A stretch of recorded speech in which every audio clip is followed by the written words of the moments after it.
Trais a threfn. Mae trais fel caws llyffant yn magu'n y corneli llaeth, lle mae'r llygod a'r pry llidw'n chwalu'n ysbwriel.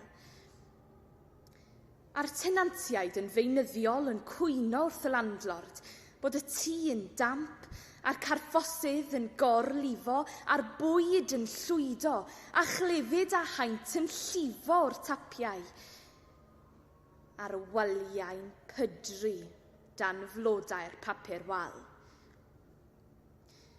A daw'r landlord heibion i siwt a'i wen orau, a rhoi cot o baint ar y papur wal, a sawdl ar y crachod lludw, a chrafu'r caws llyffant i fwced blastig, a chwyno nad oes grant i ddadflocio'r garthffos, a bod yn rhaid aros am 19 mis a rhagor cyn cael pres gan y cyngor i ailosod y sylfeini a llenwi'r bwlchau'n y meini, ac os mae fydd yn gorfod torchi lewis a chymysgu'r sement, yna bydd yn rhaid rhoi 500 a rhagor yr wythnos ar y rhent.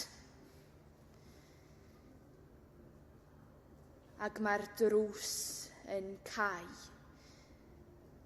a'r caws llyffant yn magu'n y corneli llaeth.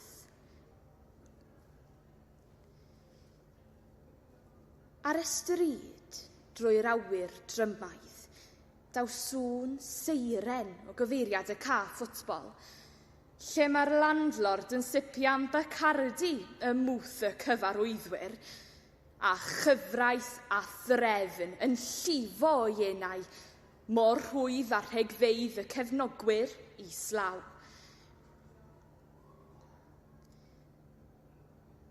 Ac mae trais yn magu'n y corneli llaeth, a'r bobl yn chwalu yng ngweddillion cartrefi a chymunedau, a chyfraith a threfn yn llifo o unau gwleidyddion, a herwgipiodd i gwaith, i gobaith a'i gweddïau.